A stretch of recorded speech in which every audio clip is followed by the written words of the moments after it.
Over the last week or so, American Magic has attracted a great deal of attention. Having started in promising fashion and demonstrated that they have a quick boat and a slick team, their performance has lacked consistency. The recent accident with their co-helmsman Paul Goodison has dealt the team a blow that they could have done without. And there's a sense that this team is on the back foot. Yesterday seemed to prove that. Losing their first two races to Luna Rossa Prada Pirelli was a difficult pill to swallow, especially when they controlled both races at times. On the plus side, they clearly do have a fast boat and a capable crew. They lost their first race by just 7 seconds and the second by just 18. But in match racing, a miss is as good as a mile. When I spoke to him after racing last night, helmsman Tom Slingsby was open about how upset he was with the losses. But imagine the pressure on stand-in helmsman Lucas Calabresi. As Tom explained last night, he's having to learn on the fly, literally. But every day is also a new opportunity. And at the dock out, the focus is on sending the team out onto the racecourse on a high. They know they can do it, they just need to prove it with points.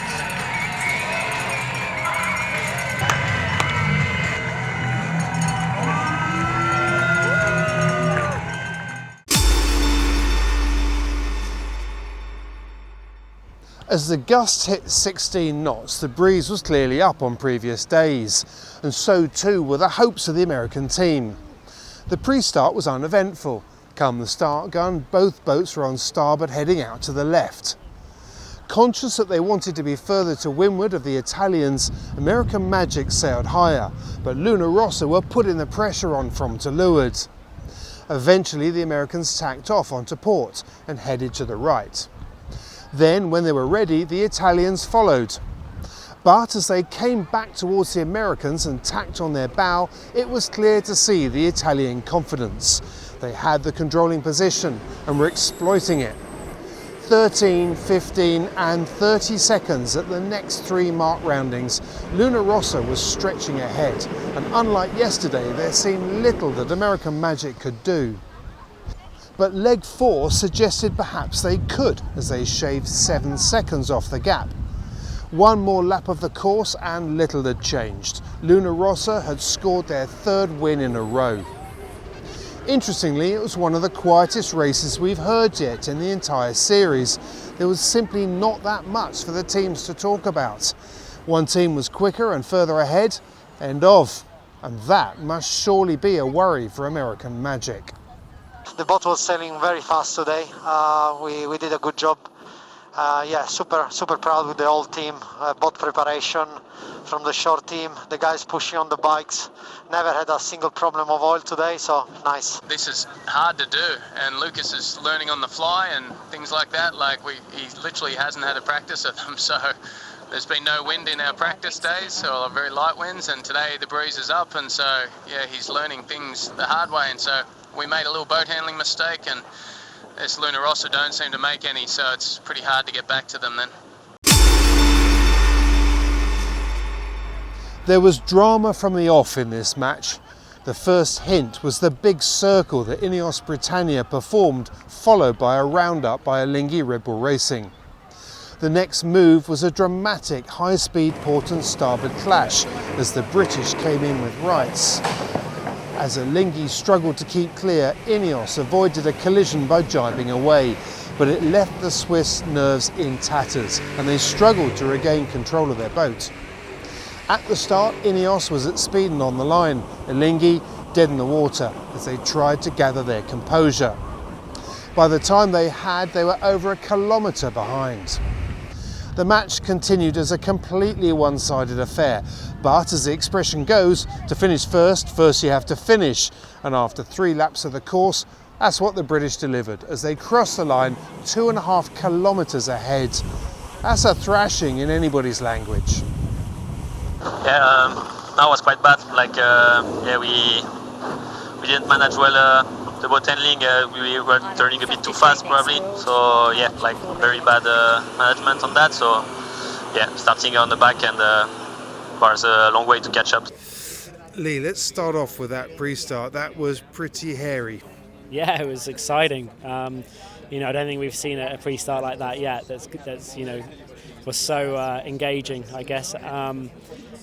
Lingy made a little bit of a mistake in their circle and fell off the foil, and Ben and Dylan made the chat and made the call. This is our best chance is to stay engaged with them rather than letting them get it back on the foil and have a very good chance to actually come back and be quite strong from that position. So really waiting for the right moment for them to get back on the foil and be on the right of way on starboard, coming back at them, and trying to push them as hard as possible into taking and avoiding action. It got super close and super exciting.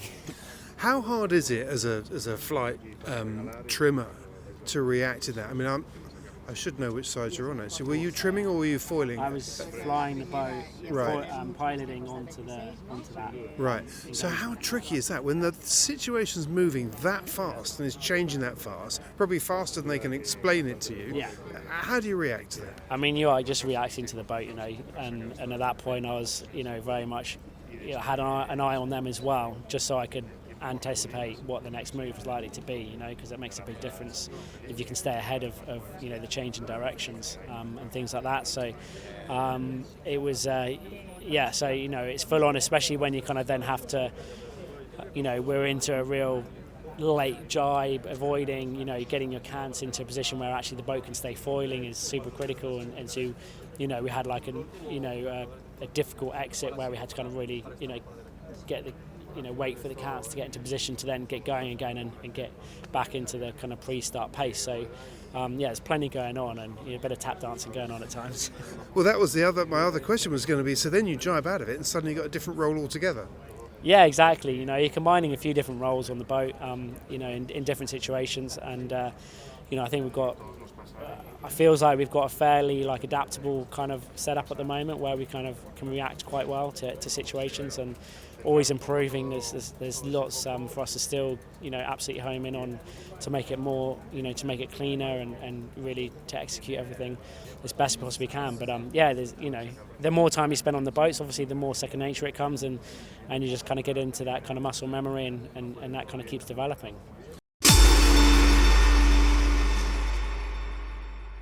After the drama of the previous race, a quieter affair for this match. In fact, it looked very similar to the previous race between Luna Rossa and American Magic, with the Americans sitting to windward as both teams headed out to the left. Once again, Luna Rossa put the squeeze on, but this time American Magic hung in there. As the pair tacked on to starboard, the Americans were living to leeward, just. But having crossed over to the other side of the course on the next tack, Luna Rossa held on to the controlling position, just. At the top, just 6 seconds between them. At the bottom, 11 seconds. And a sketchy rounding by Luna Rossa kept the competition close. This was another tight match.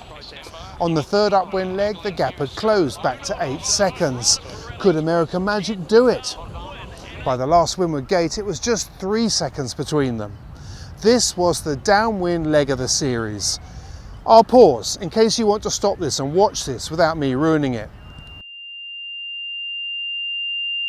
The Americans did everything right on this leg and came into the finish bow to bow, but unfortunately for them, they couldn't lay the finish. The Italians could and took the win by just 2 seconds. Tom, yesterday you told us that you were pretty upset. How do you feel about today? Very similar mindset as yesterday. It's hard to lose those ones, especially when they're so close. But look, we're still making mistakes out there, and so if our boat was maxed out and that we're sailing perfectly on rails and we never touch down, never hit the water, never lose distance around the bottom mark, and they still beat us, I'd be kind of hands in the air going, the faster boat's winning here. But we do have the boat speed available. I think it's pretty, in my eyes, it's clear to see that our boat is probably harder to sail than the other teams. In our flight control, we sort of get a bit wobbly. They've got control systems that sort of lock them in very well, and you see with our boat, we're very good when we're locked in, and then sometimes we'll go through a manoeuvre, we might touch down, we might slip sideways, we might few different things, and the control system on our boat, it's just very hard. It seems like it's a bit harder to use than the other teams, and so we make mistakes in manoeuvres. And you look at Luna Rossa, I don't think I've seen them touch down in a manoeuvre in 4 races. And when you're behind that boat and you're sitting there going, we just need them to make one mistake and we're going to overtake them, but they don't make that mistake, it's pretty hard, because we sailed near as well as we could sail in that last race, but we did a couple of bad tacks, a couple of lay lines that we were probably 2 seconds early on and came in a little slow. But yeah, the gains are there and we've just got to seize them. You're very tight. I mean, you're certainly very close to them. What are you, I mean, obviously you're looking to where you make the gains. What are you really comfortable with? What are your strengths, do you think? Yeah, it's a good question. We've had light conditions and heavy conditions today. The boat, if I'm honest, the boat felt like it was coming alive there in that last race, sort of 15 knots. That's probably the first time we've seen 15 knots in this series. And it felt like as it got windier in that second race, we were starting to speed up more and more relative to Luna Rossa, and we were might have had a speed edge in that last lap. The boat seems to like those conditions. But that being said, lighter and variable tomorrow, and I thought we made some really good steps in the lighter, trickier stuff yesterday, and where we see how we made those gains, we know how we made those gains, and now we just got to progress them. Maybe it's push those gains a bit further for tomorrow, and who knows, we could come out with a speed edge tomorrow, you never know. It's difficult to imagine just how much pressure Lucas is under right now. How's he dealing with it?